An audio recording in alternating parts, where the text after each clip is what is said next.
Hello everyone, स्वागत है आप सभी का लर्निंग टू सक्सेस में। इस वीडियो में हम जानेंगे लोकसभा के बारे में। लोकसभा से संबंधित जितने भी क्वेश्चन बनते हैं एग्जाम पॉइंट ऑफ व्यू से, उन सभी के बारे में पढ़ेंगे। वीडियो की शुरुआत करने से पहले यदि आपने हमारा चैनल सब्सक्राइब नहीं किया तो हमारे चैनल को सब्सक्राइब कीजिए और वीडियो के अंत तक बने रहिए। चलिए शुरुआत करते हैं। सबसे पहला क्वेश्चन है, निम्नलिखित में से कौन जनता द्वारा प्रत्यक्ष रूप से निर्वाचित सदन है? क्योंकि आप सब जानते हैं संसद के दो सदन होते हैं, राज्यसभा और लोकसभा। जो लोकसभा है उसका जो चुनाव होता है वह प्रत्यक्ष रूप से चुना जाता है। लोकसभा को हम आम जनता का सदन भी कहते हैं और यह निम्न सदन है, और जबकि राज्यसभा को हम उच्च सदन कहते हैं और यह स्थायी सदन है, इसको भंग नहीं किया जा सकता। तो हमारा आंसर है ऑप्शन बी, लोकसभा। अगला क्वेश्चन, भारत में लोकसभा किसका प्रतिनिधित्व करता है? जो लोकसभा है वह भारतीय जनता का प्रतिनिधित्व करता है, इसीलिए लोकसभा को हम आम जनता का सदन भी कहते हैं और इसे हाउस ऑफ पीपल के नाम से भी जाना जाता है। अगला क्वेश्चन है, भारतीय संविधान के किस अनुच्छेद में लोकसभा के गठन के संबंध में प्रावधान किया गया है? वह है अनुच्छेद 81। अनुच्छेद 81 में लोकसभा के गठन के बारे में बताया गया है। अगर मैं बात करूं अनुच्छेद 331, इसमें जो राष्ट्रपति होता है वो 2 एंग्लो इंडियन को मनोनीत करता है। अगला क्वेश्चन है, मूल संविधान में लोकसभा सदस्यों की संख्या कितनी निर्धारित की गई है? मूल संविधान में जो लोकसभा के सदस्यों की संख्या निर्धारित की गई है वह है 500, यानी कि ऑप्शन ए। अगला क्वेश्चन, 31वें संवैधानिक संशोधन अधिनियम द्वारा लोकसभा की अधिकतम सदस्य संख्या कितनी निर्धारित की गई है? यानी कि 31वें संवैधानिक संशोधन में के अधिनियम है उसमें की गई है 545 निर्धारित की गई है। हमारा आंसर है ऑप्शन डी, यानी कि 545। यह आरआरबी 2004 में पूछा गया क्वेश्चन है, वेरी इंपॉर्टेंट। अगला है, लोकसभा की अधिकतम सदस्य संख्या कितनी हो सकती है? जो लोकसभा में अधिकतम सदस्यों की संख्या वह है 552 निर्धारित की गई है, जिसमें से 530 हैं वह राज्यों से और 20 सदस्य केंद्र शासित प्रदेशों से चुने जाते हैं, और उसमें 2 सदस्य बचते हैं। वो राष्ट्रपति अनुच्छेद 331 के तहत जो एंग्लो इंडियन समुदाय के लोग हैं उनको मनोनीत कर सकता है। अगला क्वेश्चन है, वर्तमान में लोकसभा के कितने सदस्यों को राज्य की जनता प्रत्यक्ष रूप से निर्वाचित करती है? यानी कि सीधे जनता द्वारा चुने जाते हैं, वह चुने जाते हैं 530। यानी कि जो 552 में से जो 530 हैं वो राज्यों से चुने जाते हैं प्रत्यक्ष रूप से। हमारा ऑप्शन है डी। अगला क्वेश्चन है, वर्तमान में संघ शासित क्षेत्रों की जनता लोकसभा में अपने कितने प्रतिनिधि को निर्वाचित कर भेजती है? यानी कि वर्तमान में पूछ रहा है कि जो लोकसभा में कितने प्रतिनिधि केंद्र शासित प्रदेश से चुने जाते हैं? वह है 19, जो वर्तमान में है 19। लेकिन यह पहले 13 थी, जब जम्मू कश्मीर यूनियन टेरिटरी नहीं बना था तब उसमें से 13 सदस्य चुने जाते थे। जब से ये यूनियन टेरिटरी बनी है जम्मू कश्मीर, उसमें 5 तो जम्मू कश्मीर से और 1 जो सीट है वह लद्दाख से, इसलिए करके 13 प्लस में 6 19 बनते हैं। इस तरह से 19 सीटें हैं वर्तमान में। आगे है, राष्ट्रपति आंगल भारतीय समुदाय के कितने प्रतिनिधियों को लोकसभा में मनोनीत कर सकता है? मैंने पहले बताया यह कर सकता है 2। किस अनुच्छेद के तहत? अनुच्छेद 331 के तहत। अगला क्वेश्चन है, वर्तमान में लोकसभा सदस्यों की प्रभावी संख्या कितनी है? यानी कि पूछ रहा है कि वर्तमान में कितने सदस्य हैं लोकसभा में? वह है 545 सदस्य। हमारा ऑप्शन है बी। अगला क्वेश्चन, राष्ट्रपति द्वारा लोकसभा में आंगल समुदाय के 2 सदस्यों को किस अनुच्छेद के तहत मनोनीत करता है? एक बार फिर से क्वेश्चन पूछा गया है, वह अनुच्छेद 331 के तहत, यानी कि ऑप्शन बी। अगला क्वेश्चन है, लोकसभा में आंगल समुदाय से 2 सदस्यों को मनोनीत करने की शक्ति किसके पास होती है? वह है भारत के राष्ट्रपति के पास, ऑप्शन बी।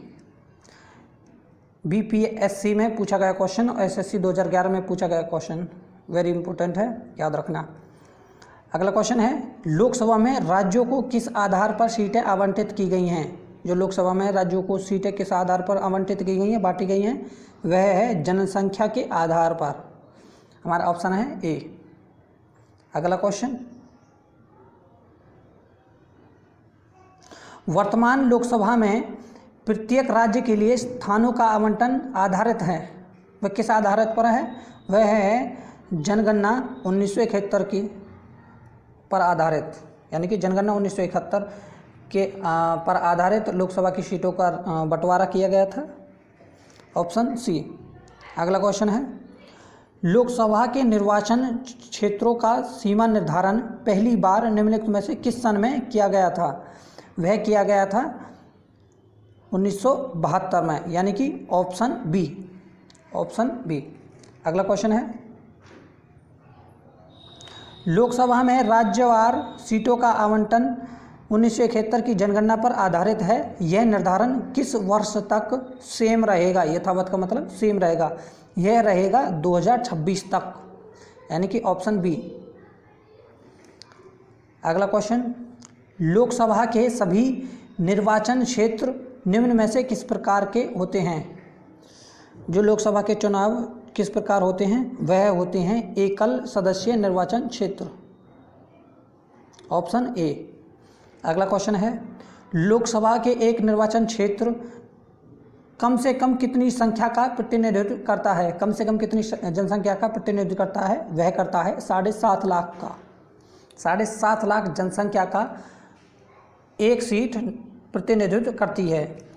अगला क्वेश्चन है, अनुसूचित जाति और अनुसूचित जनजाति के प्रतिनिधियों के लिए लोकसभा में कितने सुरक्षित निर्वाचन क्षेत्रों की व्यवस्था की गई है? यानी कि अनुसूचित जाति और जनजाति के लिए कितनी सीटें लोकसभा में रिजर्व की गई हैं? वो की गई हैं सीटें 131, यानी कि ऑप्शन ए, जिसमें से 84 तो अनुसूचित जातियों के लिए और 47 वो है अनुसूचित जनजाति के लिए। इस तरह से इन दोनों को जोड़ोगे तो 131 आएगा। अगला क्वेश्चन है, भारत में स्वतंत्रता के बाद प्रथम आम चुनाव कब संपन्न कराए गए थे? वह कराए गए थे 1952 में, यानी कि प्रथम जो चुनाव हुए थे 1952 में हुए थे। अगला क्वेश्चन, क्षेत्रफल की दृष्टि से देश का सबसे छोटा लोकसभा क्षेत्र कौन सा है? सबसे छोटा लोकसभा क्षेत्र वह है चांदनी चौक, जो कि दिल्ली में है। अगला क्वेश्चन, भारत में क्षेत्रफल की दृष्टि से सबसे बड़ा संसदीय निर्वाचन क्षेत्र कौन सा है? वह क्षेत्र है लद्दाख, यानी कि ऑप्शन ए। अब आपको पता है लद्दाख एक यूनियन टेरिटरी बन गई है। अगला क्वेश्चन, कौन सा संवैधानिक संशोधन राज्यों से चुने जाने वाले लोकसभा के सदस्यों की संख्या बढ़ाने से संबंधित है? वह है 7वां और 21वां, यानी कि ऑप्शन सी। यानी कि 7वां और 21वां संवैधानिक संशोधन लोकसभा के सदस्यों के बढ़ाने से संबंधित है। याद रखना, 7वां और 21वां।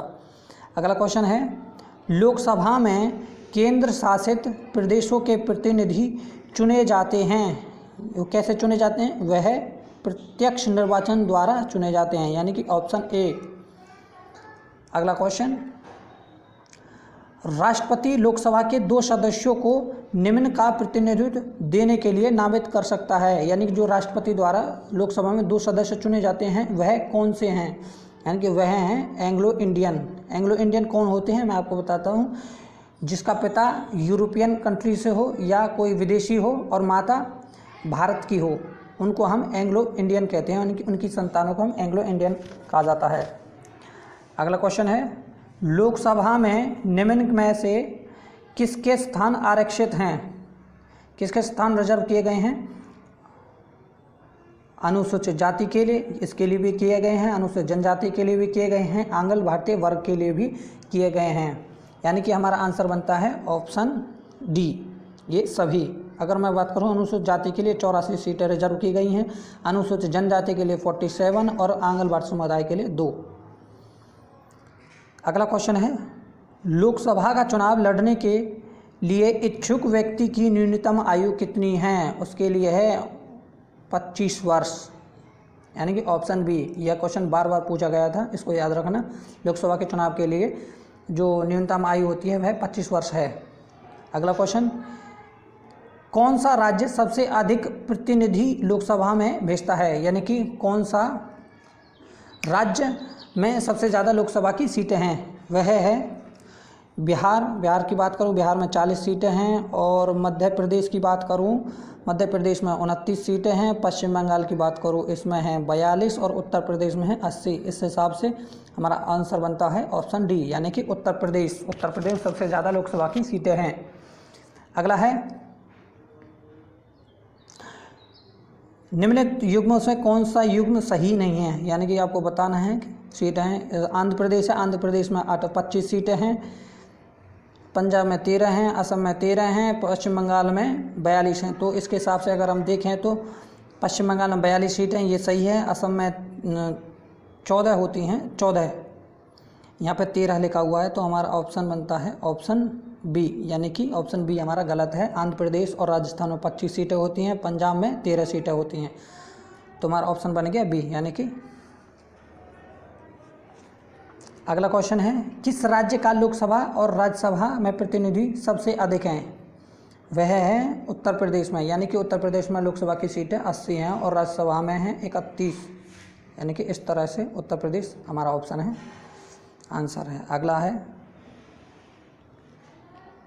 झारखंड क्षेत्र से लोकसभा सदस्यों की कुल संख्या कितनी है, तो आपको बताना है झारखंड से लोकसभा की सीटें कितनी हैं। झारखंड से है 14 सीटें, यानी कि 14 सीटें झारखंड से लोकसभा की सीटें हैं। अगला है, निम्नलिखित में से राज्यों के किस युग्म को लोकसभा के समान सीटें प्राप्त हैं, यानी कि वो ऑप्शन बताना है जिसमें से राज्यसभा लोकसभा की सीटें बराबर हैं। पंजाब और असम की बात करूं, असम में 14 सीटें हैं और पंजाब में है 13, तो ये हमारा ऑप्शन नहीं होगा।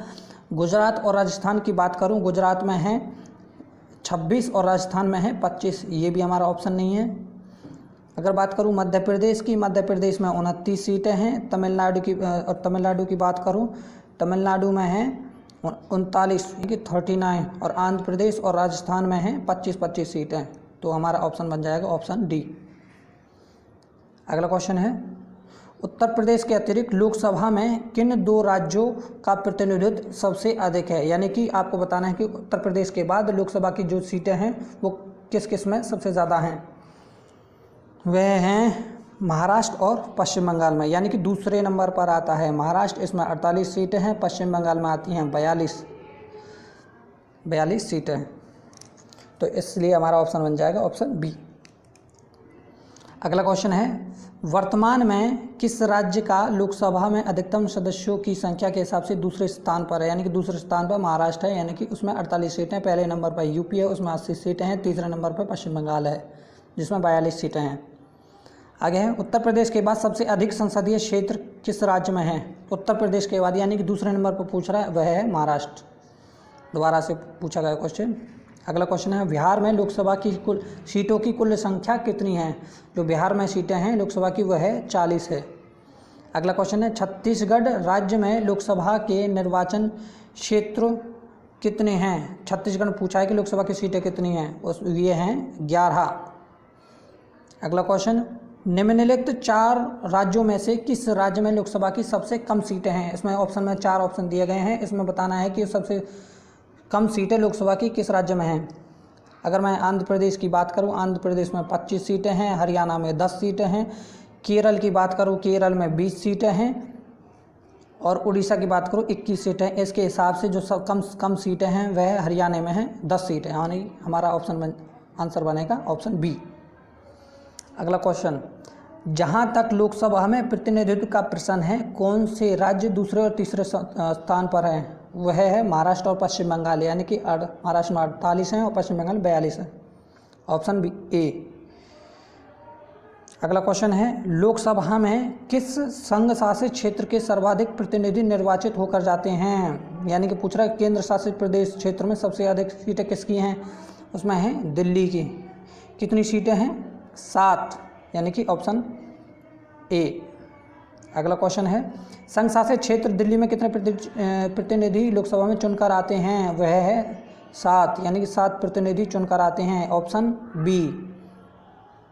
अगला क्वेश्चन है, लोकसभा में सर्वाधिक प्रतिनिधि के आधार पर राज्यों का सही क्रम बताना है, यानी कि सबसे अधिक सीटें हैं, यानी कि ऑप्शन सबसे अधिक सीटें हैं उत्तर प्रदेश में। उत्तर प्रदेश देखना है सबसे पहले, इसमें है ऑप्शन सी में है, बी में है और डी में है। इसके हिसाब से उत्तर प्रदेश बी में देखो तो उत्तर प्रदेश, महाराष्ट्र है दूसरे नंबर पर, तीसरा पश्चिम बंगाल है, यानी कि हमारा आंसर बनेगा ऑप्शन बी, यानी कि सबसे ज़्यादा उत्तर प्रदेश, फिर महाराष्ट्र, फिर पश्चिम बंगाल में है। अगला है, लोकसभा का सामान्य कार्यकाल कितने वर्ष का होता है? सामान्य जो कार्यकाल होता है वह 5 वर्ष का होता है, यानी कि ऑप्शन सी। अगला क्वेश्चन है, आपातकाल के दौरान संसद लोकसभा का कार्यकाल एक बार में कितने समय के लिए बढ़ाया जा सकता है? वह बढ़ाया जा सकता है 1 वर्ष के लिए, यानी आपातकाल के दौरान लोकसभा का जो कार्यकाल मैक्सिमम बढ़ सकता है वह 1 साल तक बढ़ सकता है, 1 वर्ष के लिए बढ़ सकता है, यानी कि ऑप्शन बी। अगला क्वेश्चन है, किसी भी दशा में आपातकाल की उद्घोषणा प्रवृत्त न होने पर या रहने के बाद उपयुक्त अवधि कितने समय से आगे नहीं बढ़ाई जा सकती? ये क्वेश्चन पूछना चाहता है, यदि आपातकाल ना लगा हो फिर भी लोकसभा की जो कार्यकाल है वह कितने समय तक बढ़ाया जा सकता है? वह मैक्सिमम 6 महीने तक बढ़ाया जा सकता है, यानी कि ऑप्शन डी। आगे है, लोकसभा में कोरम या घनपूर्ति करने के लिए कम से कम कितने सदस्यों की ज़रूरत होती है? वह होती है कुल सदस्यों का 1/10वां भाग, कुल सदस्यों का 1/10वां भाग। अगला है, लोकसभा का कार्यकाल 5 वर्ष से अधिक किस अवस्था में बढ़ाया जा सकता है? यानी कि जो कार्यकाल होता है वो 5 वर्ष होता है नॉर्मली, लेकिन अगर उसको बढ़ाना है तो किस अवस्था में बढ़ाया जा सकता है? वह बढ़ाया जा सकता है राष्ट्रीय आपातकाल लागू होने पर, यानी कि ऑप्शन बी। अगला क्वेश्चन, लोकसभा के किसी सदस्य की सदस्यता कितने दिनों तक लगातार अनुपस्थिति रहने पर समाप्त हो जाती है? यानी कि अगर वह लगातार कितने दिनों तक संसद में नहीं जाए तो उसकी सदस्यता समाप्त हो जाती है? वह होती है ऑप्शन ए, यानी कि 2 माह या 60 दिन, या 2 महीना आ सकता है या 60 दिन आ सकता है, यानी कि ऑप्शन ए हमारा आंसर है। अगला है, संसद सदस्यों को प्रति माह वेतन के रूप में कितना रुपया दिया जाता है? जो प्रति माह वेतन है वह दिया जाता है 1 लाख रुपये, यानी कि ऑप्शन डी। अगला क्वेश्चन, संसद के सत्र में उपस्थित रहने और संसदीय समितियों की बैठक में भाग लेने के लिए सांसद को कितने दैनिक भत्ता मिलता है? वो दैनिक भत्ता मिलता है 2000 रुपये, यानी कि प्रतिदिन अगर डेली जाओगे संसद में या किसी भी अधिवेशन में या समिति में, उसको 2000 रुपये दैनिक भत्ता मिलता है। अगला क्वेश्चन है, सांसद को सुचारू रूप से अपना कार्यकाल चलाने के लिए प्रत्येक महीने कितना कार्यालय भत्ता मिलता है? वह मिलता है 45,000 रुपये, यानी कि ऑप्शन डी। अगला, लोकसभा सदस्य अपना त्यागपत्र किसको देता है? वह देता है लोकसभा अध्यक्ष को, यानी कि ऑप्शन सी। किस वर्ष से भूतपूर्व संसद सदस्यों के लिए पेंशन की व्यवस्था लागू की गई है? वह की गई है 1976 ईस्वी से भूतपूर्व सांसदों को पेंशन की व्यवस्था की गई है, तो हमारा आंसर है ऑप्शन सी। अगला क्वेश्चन है, लोकसभा की बैठक की अंतिम तिथि तथा दूसरे बैठक की प्रथम तिथि के बीच कितने समय से अधिक का अंतराल नहीं होना चाहिए? तो हमारा आंसर है ऑप्शन डी, यानी कि 6 माह, 6 माह से अधिक का समय नहीं होना चाहिए। अगला क्वेश्चन है, एक वर्ष में लोकसभा के सामान्यतः कितने सत्र आयोजित किए जाते हैं? तो हमारा आंसर है ऑप्शन सी, यानी कि 3 सत्र आयोजित किए जाते हैं। वो 3 सत्र कौन कौन से हैं? सबसे पहला है बजट सत्र। बजट सत्र को हम ग्रीष्मकालीन सत्र भी कहते हैं। यह फरवरी से मई तक चलता है और यह सत्र सबसे बड़ा सत्र है। अगला सत्र है मानसून सत्र। मानसून सत्र को हम वर्षाकालीन सत्र भी कहा जाता है। वर्षाकालीन सत्र यह जुलाई से सितंबर तक चलता है, यानी कि दूसरा, यानी कि तीसरा चलता है शीतकालीन सत्र। यह चलता है नवंबर से दिसंबर तक, यानी कि इस तरह 3 सत्र चलते हैं। अगला है, राष्ट्रपति लोकसभा को कार्यकाल पूरा करने के पूर्व भंग कर सकता है, तो वह कर सकता है प्रधानमंत्री की सलाह पर। प्रधानमंत्री की सलाह पर राष्ट्रपति लोकसभा को भंग कर सकता है 5 वर्ष से पहले। यदि आपका आंसर में प्रधानमंत्री ना आए तो मंत्रिपरिषद दिया हो तो मंत्रिपरिषद आंसर होगा, क्योंकि मंत्रिपरिषद का जो नेता होता है वह प्रधानमंत्री ही होता है। अगला क्वेश्चन है, लोकसभा को उसके कार्यकाल की समाप्ति के पूर्व भंग किया जा सकता है, वह किया जा सकता है राष्ट्रपति के द्वारा मंत्रिपरिषद की सलाह पर, यानी कि ऑप्शन सी। अगला क्वेश्चन है, लोकसभा सदस्य बनने के लिए योग्यता नहीं है, वह भारत का नागरिक हो, यह भी योग्यता है। पागल व दिवालिया ना हो, यह भी है। सरकारी लाभ के पद पर ना हो, यह भी है। और उम्र कितनी होनी चाहिए, 30 वर्ष से कम न हो, यानी कि ये गलत है आंसर आपका। यानी कि जो लोकसभा के सदस्य बनने के लिए कम से कम 25 वर्ष उम्र होती है, तो हमारा आंसर है बी।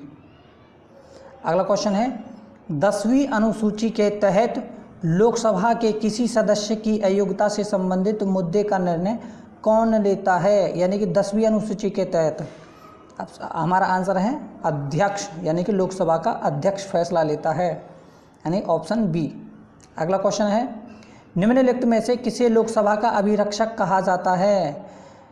लोकसभा का अभिरक्षक कहा जाता है लोकसभा अध्यक्ष को, यानी कि ऑप्शन डी।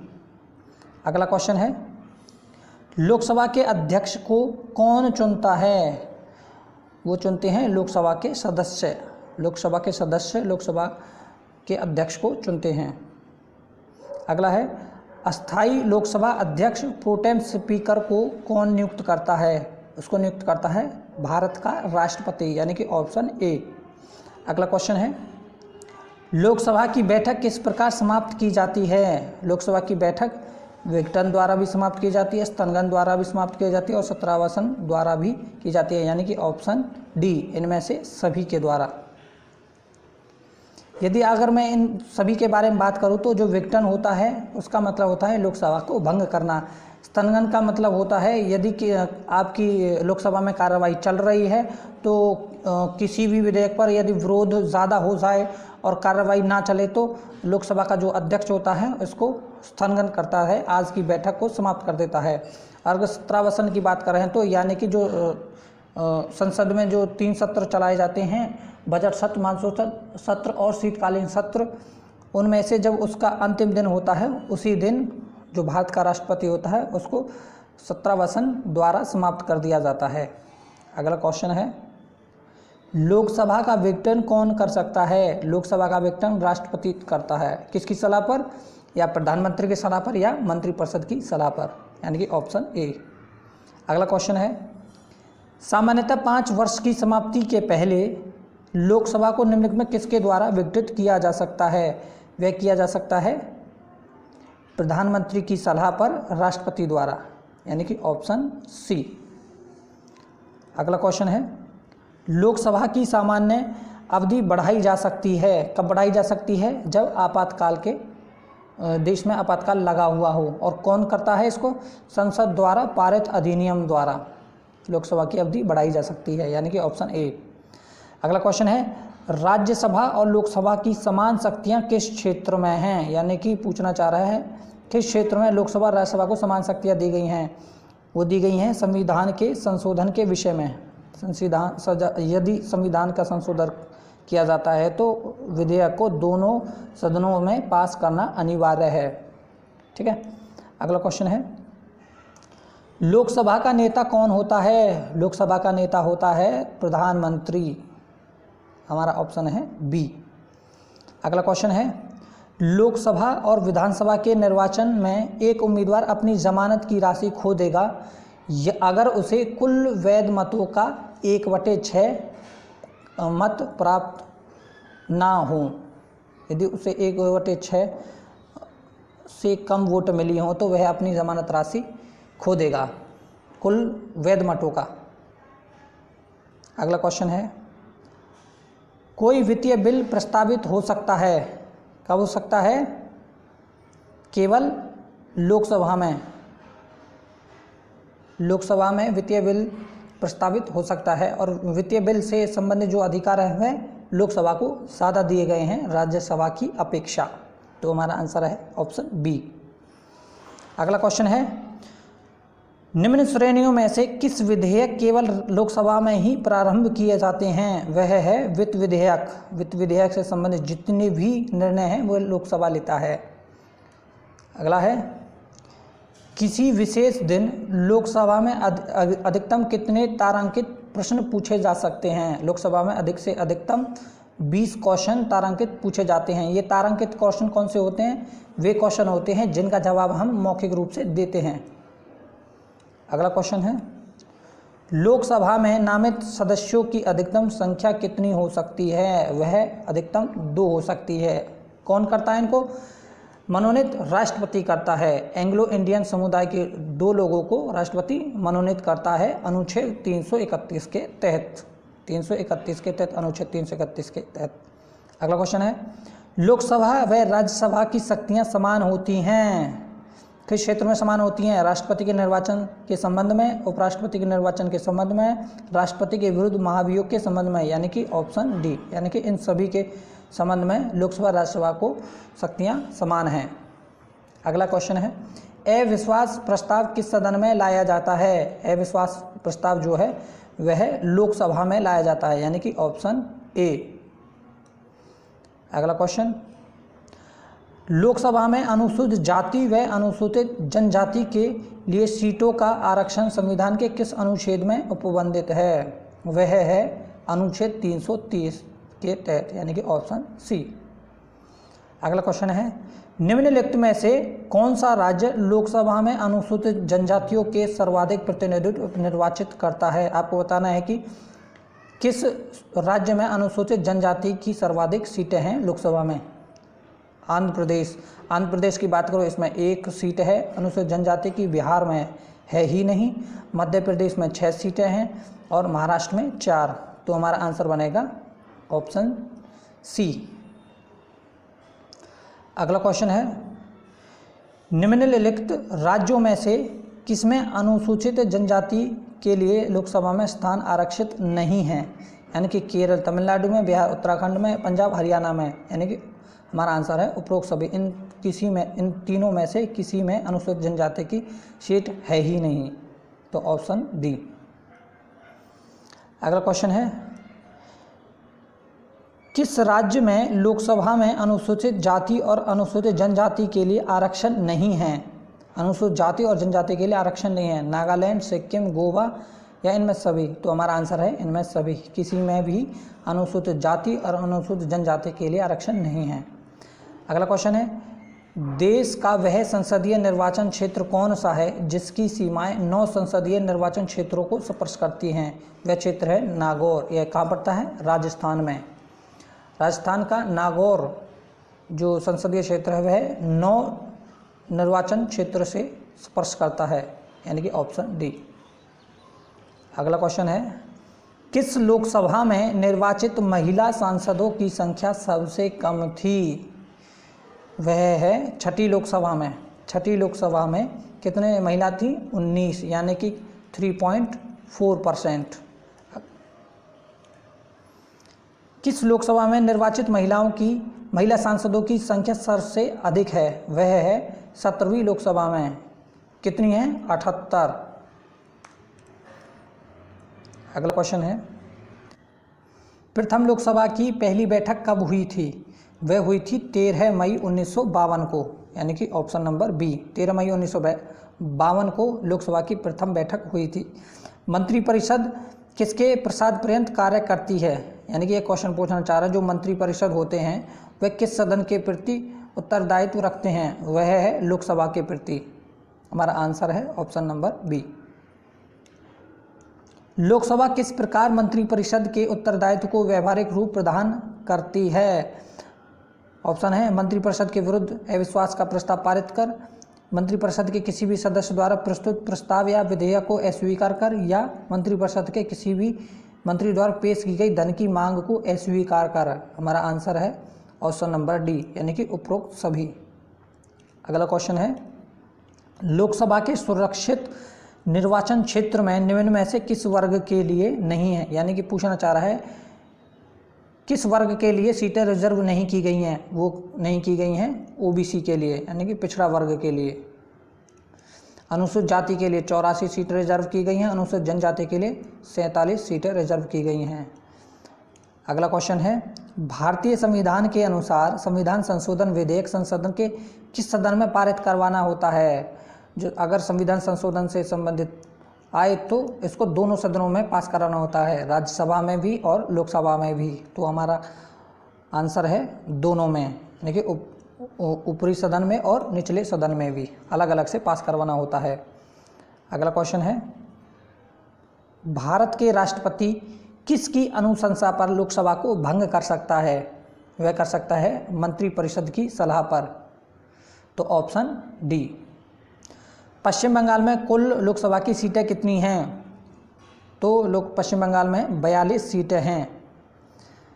आगे है, संसद के दोनों सदनों की संयुक्त बैठक को भेजा गया विधेयक पारित होना होता है। वह होता है उपस्थित सदस्यों के साधारण बहुमत से, यानी कि ऑप्शन नंबर 1 ए। अगला क्वेश्चन है, भारतीय संसद के परिप्रेक्ष्य में शून्यकाल किसे कहा जाता है। शून्यकाल कहते हैं प्रश्नकाल के बाद के समय को। इसमें क्या होता है कि इसमें कोई भी सदस्य किसी भी मंत्री से बिना सूचना दिए क्वेश्चन पूछ सकता है। यह 11 से 12 बजे का समय होता है। अगला क्वेश्चन है, भारत में शून्यकाल कब से शुरू की गई थी। कब शुरू हुआ था। 1962 से। तो ऑप्शन ए। एक दल लोकसभा में विपक्षी दल होने का दावा करता है, उसके पास न्यूनतम कितने सांसद लोकसभा में होने चाहिए। तो उसे 55 सदस्य होने चाहिए उसके पास, तभी वह विपक्षी दल का नेता बन सकता है या विपक्षी दल बन सकता है। अगला क्वेश्चन, लोकसभा में अनुसूचित जाति के लिए कितनी सीटें रिजर्व की गई हैं। तो अनुसूचित जाति के लिए की गई हैं 84, यानी 84। MPPCS में पूछा गया क्वेश्चन है 2018 में। निम्नलिखित राज्य और संघ शासित क्षेत्रों के समूह में से किसकी लोकसभा में केवल एक सीटें हैं, यानी कि किस राज्य और संघ शासित में एक सीट लोकसभा की हैं। वह चंडीगढ़ में है, सिक्किम में है, मिजोरम में है, एक सीटें हैं। तो हमारा आंसर ऑप्शन ए। अगला क्वेश्चन है, भारतीय संविधान के अनुसार धन विधेयक संबंधी विधेयक सर्वप्रथम किस में प्रस्तुत किया जाता है। वह किया जाता है लोकसभा में, क्योंकि वित्तीय विधेयक से संबंधित जितने भी मामले हैं वह लोकसभा में ही पेश किया जाते हैं। UPPCS में पूछा गया क्वेश्चन है। निम्नलिखित में से लोकसभा में किसने 5 वर्ष से अधिक की अवधि तक कार्य किया है, यानी कि किस लोकसभा ने। वह किया है 5वीं लोकसभा ने। तो ऑप्शन बी, 5वीं लोकसभा ने 5 वर्ष से अधिक तक कार्य किया है। अगला क्वेश्चन है, प्रथम लोकसभा का गठन कब हुआ था। वह हुआ था 1952 में, यानी कि। अगला क्वेश्चन है, निम्नलिखित में से किसे पॉपुलर चैम्बर कहा जाता है।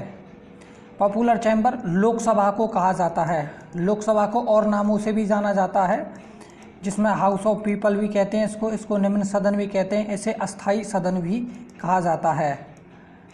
तो ये थे हमारे लोकसभा से संबंधित क्वेश्चन। यदि आपको हमारी वीडियो अच्छी लगी हो तो वीडियो को लाइक करें और हमारे चैनल को प्लीज़ सब्सक्राइब ज़रूर करें। मिलते हैं नेक्स्ट वीडियो में, तब तक जय हिंद जय भारत।